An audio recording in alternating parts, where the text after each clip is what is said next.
गुलामगिरी ज्योतिराव गोविंदराव फुले। परशुराम ने कई क्षत्रियों को मौत के घाट उतार दिया था और उस ब्राह्मण परशुराम ने क्षत्रियों की अनाथ हुई नारियों से उनके छोटे छोटे 4-4, 5-5 माह के निर्दोष मासूम बच्चों को जबरदस्ती छीनकर अपने मन में किसी प्रकार की हिचकिचाहट न रखते हुए बड़ी क्रूरता से उनको मौत के हवाले कर दिया था। यह उस ब्राह्मण परशुराम का कितना जघन्य अपराध था।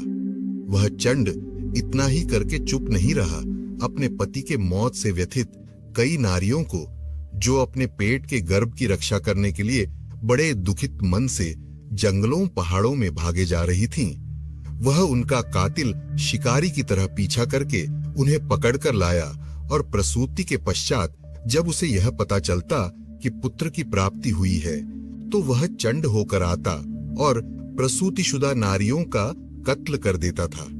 इस तरह की कथा ब्राह्मण ग्रंथों में मिलती है और जो ब्राह्मण लोग उनके विरोधी दल के थे, उनसे उस समय की सही स्थिति समझ में आएगी, यह तो हमें सपने में भी नहीं सोचना चाहिए। हमें लगता है कि ब्राह्मणों ने उस घटना का बहुत बड़ा हिस्सा चुराया होगा, क्योंकि कोई भी व्यक्ति अपने मुंह से अपनी गलतियों को कहने की हिम्मत नहीं करता। उन्होंने उस घटना को अपने ग्रंथ में लिख रखा है, यही बहुत बड़े आश्चर्य की बात है।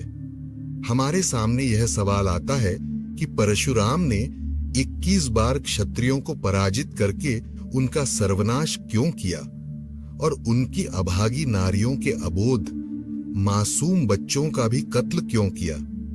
शायद इसमें उसे बड़ा पुरुषार्थ दिखता हो और उसकी यह बहादुरी बाद में आने वाली पीढ़ियों को भी मालूम हो। इसलिए ब्राह्मण ग्रंथकारों ने इस घटना को अपने शास्त्रों में लिख रखा है। लोगों में एक कहावत प्रचलित है कि हथेली से सूरज को नहीं ढका जा सकता।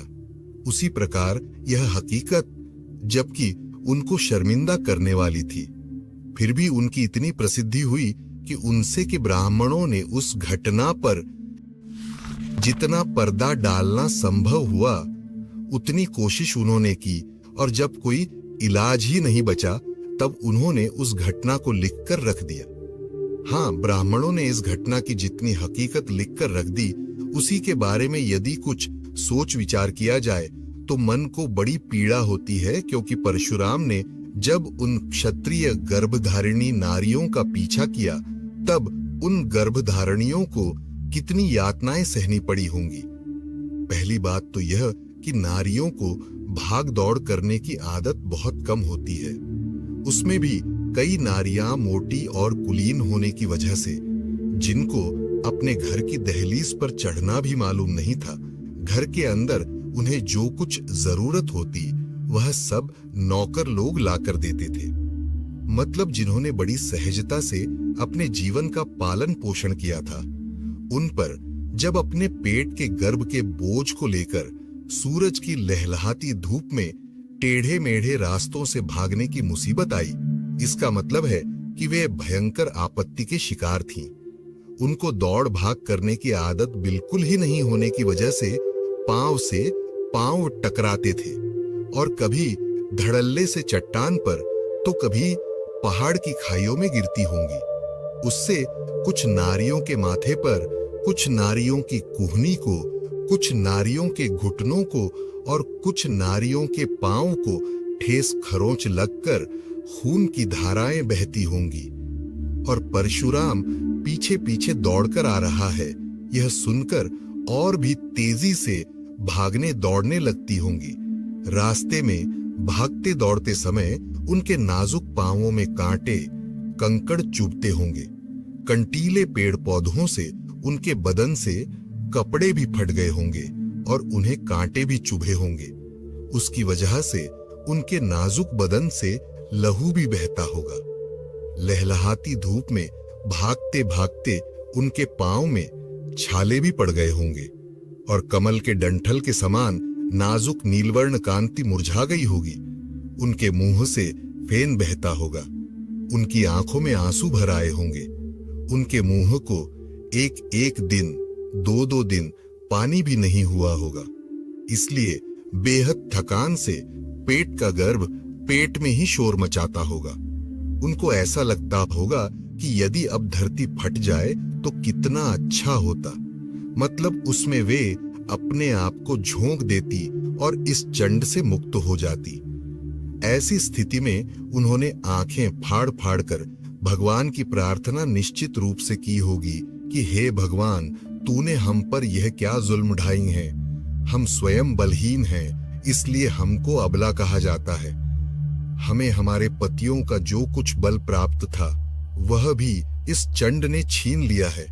ये सब मालूम होने पर भी तू बुज़दिल होकर कायर की तरह हमारी कितनी इम्तिहान ले रहा है, जिसने हमारे शौहर को मार डाला और हम अबलाओं पर हथियार उठाए हुए हैं, और इसी में जो अपना पुरुषार्थ समझता है।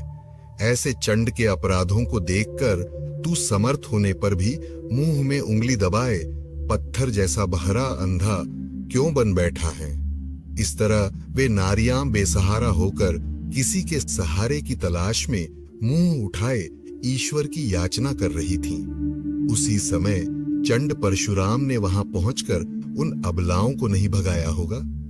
फिर तो उनकी यातनाओं की कोई सीमा ही नहीं रही होगी। उनमें से कुछ नारियों ने बेहिसाब चिल्ला चिल्लाकर चीख चीख कर अपनी जान गंवाई होगी, और शेष नारियों ने बड़ी विनम्रता से उस चंड परशुराम से दया की भीख नहीं मांगी होगी कि हे परशुराम, हम आपसे इतनी ही दया की भीख मांगना चाहते हैं कि हमारे गर्भ से पैदा होने वाले अनाथ बच्चों की जान बख्शो। हम सभी आपके सामने इसी के लिए अपना आंचल पसार रहे हैं। आप हम पर इतनी ही दया करो। अगर आप चाहते हो तो हमारी जान भी ले सकते हो, लेकिन हमारे इन मासूम बच्चों की जान न लो। आपने हमारे शौहर को बड़ी बेरहमी से मौत के घाट उतार दिया है, इसलिए हमें बेसमय वैधव्य प्राप्त हुआ है, और अब हम सभी प्रकार के सुखों से कोसों दूर चले गए हैं। अब हमें आगे बाल बच्चों होने की भी कोई उम्मीद नहीं रही। अब हमारा सारा ध्यान इन बच्चों की ओर लगा हुआ है। अब हमें इतना ही सुख चाहिए। हमारे सुख की आशा स्वरूप हमारे ये जो मासूम बच्चे हैं, उनको भी जान से मारकर हमें आप क्यों तड़फड़ाते देखना चाहते हो। हम आपसे इतनी ही भीख मांगते हैं। वैसे तो हम आपके धर्म की ही संतान हैं, किसी भी तरह से क्यों न हो, आप हम पर रहम कीजिए।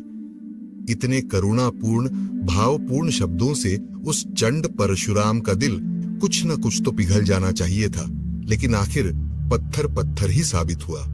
वह उन्हें प्रसूत हुए देखकर उनसे उनके नवजात शिशु छीनने लगा। तब ये उन नवजात शिशुओं की रक्षा के लिए उन पर आंधी गिर पड़ी होंगी और गर्दन उठाकर कह रही होंगी कि हे परशुराम, आपको यदि इन नवजात शिशुओं की ही जान लेनी है तो सबसे पहले यही बेहतर होगा कि हमारे सिर काट लो। फिर हमारे पश्चात आप जो करना चाहें सो कर लो, किंतु हमारी आंखों के सामने हमारे उन नन्हे मुन्हे बच्चों की जान न लो। लेकिन कहते हैं ना, कुत्ते की दुम टेढ़ी की टेढ़ी ही रहती है। उसने उनकी एक भी न सुनी। यह कितनी नीचता! उन नारियों को गोद में खेल रहे उन नवजात शिशुओं को जबरदस्ती छीन लिया गया होगा। तब उन्हें जो यातनाएं हुई होंगी, जो मानसिक पीड़ाएं हुई होंगी, उस स्थिति को शब्दों में व्यक्त करने के लिए हमारे हाथ की कलम थरथराने लगती है। खैर, उस जल्लाद ने उन नवजात शिशुओं की जान उनकी माताओं की आंखों के सामने ली होगी। उस समय कुछ माताओं ने अपनी छाती को पीटना, बालों को नोचना और जमीन को कूदेरना शुरू कर दिया होगा। उन्होंने अपने ही हाथ से अपने मुंह में मिट्टी के ढले ठूस ठूस कर अपनी जान भी गंवा दी होगी। कुछ माताएं पुत्र शोक में बेहोश होकर गिर पड़ी होंगी। उनके होश हवास भूल गए होंगे। कुछ माताएं पुत्र शोक के मारे पागल सी हो गई होंगी। हाय मेरा बच्चा, हाय मेरा बच्चा करते करते दर दर गांव गांव जंगल जंगल भटकती होंगी। लेकिन इस तरह सारी हकीकत हमें ब्राह्मण पुरोहितों से मिल सकेगी, यह उम्मीद लगाए रहना फिजूल की बातें हैं। इस तरह ब्राह्मण पुरोहितों के पूर्वज अधिकारी परशुराम ने सैकड़ों क्षत्रियों को जान से मारकर उनके बीवी बच्चों के भयंकर बुरे हाल किए, और उसी को आज के ब्राह्मणों ने शूद्रादि अतिशूद्रों का सर्वशक्तिमान परमेश्वर, सारी सृष्टि का निर्माता कहने के लिए कहा है। यह कितने बड़े आश्चर्य की बात है। परशुराम के पश्चात ब्राह्मणों ने इन्हें कम परेशान नहीं किया होगा। उन्होंने अपनी ओर से जितना सताया जा सकता है उतना सताने में कोई कसर बाकी छोड़ी नहीं होगी। उन्होंने घृणा से इन लोगों में से अधिकांश लोगों के भयंकर बुरे हाल किए। उन्होंने इनमें से कुछ लोगों को इमारतों भवनों की नींवों में जिंदा गाड़ देने में भी कोई आनाकानी नहीं की। इस बारे में इस ग्रंथ में लिखा गया है।